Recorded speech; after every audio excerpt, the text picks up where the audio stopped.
When it comes to water heating, there's a lot of options. There's the old-fashioned storage water heaters that I think most people are familiar with. And they are very effective, but they're not necessarily the most efficient way to store hot water. When you think about this, you've got a 40-gallon water heater in your basement or your crawl space. And whether you're at work during the day or when you're not using when there's no need for hot water, that storage tank is still heating that hot water so that it is ready for you and on demand. That's a lot of wasted energy. So to solve this problem, there's what's known as a tankless water heater or an on-demand water heater. It dramatically reduces the amount of space required, and that's really important if you're in a townhouse or a smaller home. Gives you some more square footage back. But it also increases the performance of meeting your hot water needs. Simply put, the only time the hot water is being generated is when the tap for the hot water is turned on. There's no need to store gallons and gallons of hot water anymore. Basically, the way it works is once there's a demand or a call for hot water, the water starts to flow through a coil in the tankless unit, and the gas burner kicks on and almost instantly heats the water to a desired temperature. And what's also great about that is it's an endless supply. You don't have to worry about, if you're the third person in the shower in the morning, whether or not you're going to get hot water. A tankless water heater solves that problem as well. So it's become very popular, especially in new homes where space is a premium and performance is still an issue when you're dealing with young family or you just like to have a nice long shower. That's a great way to overcome those hurdles. There are heat pump water heaters that essentially use the same technology as the heat pump that we know to be able to heat our homes.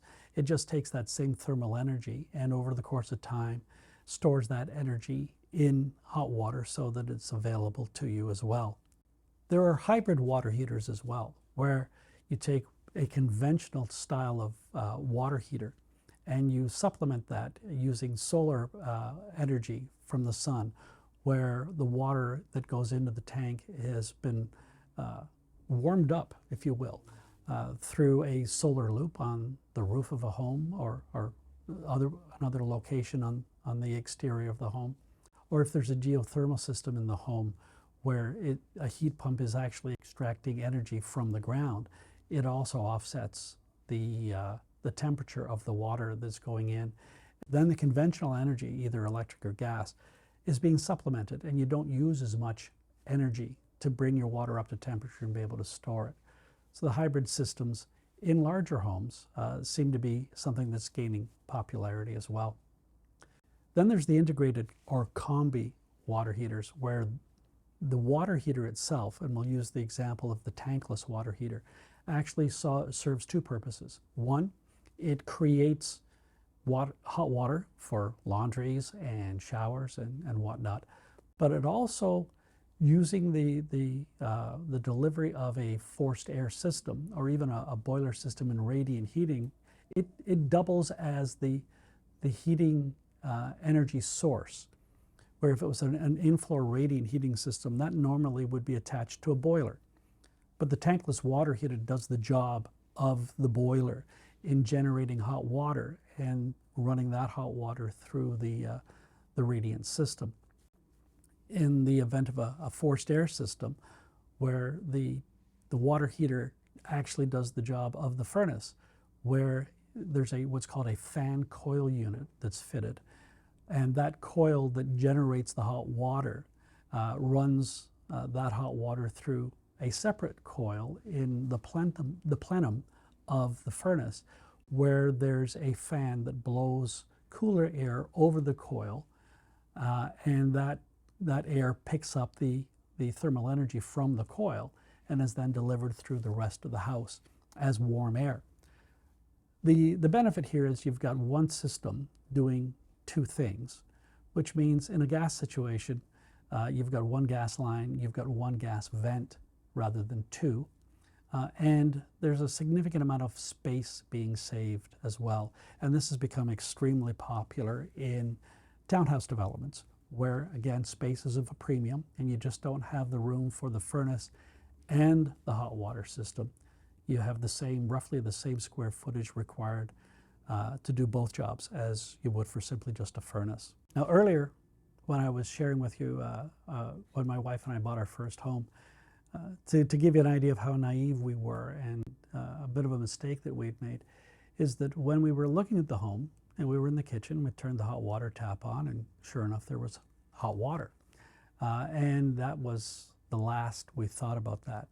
We took a look around, we saw that the home was heated by baseboard electric. And while we were looking at the home, in this particular situation, it was already vacant and there was no furniture. So let's go back to the water heater for a second. It was 6 months later when I discovered where the hot water heater actually was located. And that was because the water heater had sprung a leak. And I had no idea where it was even located in the basement. I think it's important that when you're looking, especially when you're looking to buy a new home, that you become familiar with the mechanics of a home, where the furnace is, where the hot water heater is. And if you're buying a home that's previously been owned, it's good to understand how old this equipment is and know what you're getting into. It turns out in our first home, the water heater was 14 years old, which is generally about 3 or 4 years, rule of thumb, more than what you would get out of a conventional water heater. A water heater to last about 10 years is, yeah, in British Columbia is in around that average mark. They've gotten better since then, but like everything, water heaters don't last forever. So it's important to know and what kind of expense you may be faced with in replacing that water heater. And it's also important to understand where the location is and what potential expense you may be looking at if that water heater leaks into an area that's already finished. And you may have to be looking at replacing drywall or flooring and such. So that's a tip, to make sure that you're aware of where the mechanical devices are, heating, hot water, and bring some judgment to the table as to whether this is the type of configuration that you're looking for, and assess whether or not that's going to cost you money. I'll give you another little tip when you're looking at homes, whether they're new or whether they're previously owned homes. It's really good to understand how the heating delivery system is configured. For example, if you're looking at a smaller home that perhaps is heated with baseboard electricity, it's important to visualize how your furniture is going to fit in that home. Baseboard electric, along with any other kind of radiant heating system that's not in-floor, that would have radiators, they're a bit of an issue when it comes to placing your couch or your chairs. What you don't want to do is be blocking the system and its ability to actually operate properly. Now, with a forced air system, you have a similar hurdle you need to come across, because you're getting forced air out of a register on the floor, and you really don't want to put your couch over that register. But it's a much smaller footprint, whereas a radiator can be 4 to 6 feet long against a given wall. A forced air system registers really, a 1 foot by 6 inch kind of a footprint. So it's a little easier to deal with. If you're looking at a home with heating systems that are ductless, where we talked about before, where the heating and cooling essentially comes from a unit in the wall, while it doesn't impinge on your ability to put furniture in. It may impinge on your ability to where you want to put your TV or art that you have. So these are things you need to be conscious of and weigh off the advantages and disadvantages. That's not only from the perspective of being affordable or being efficient, but actually fitting your lifestyle. We've learned the hard way over the years with the homes that we've bought and sold, and that's simply a tip from the wise.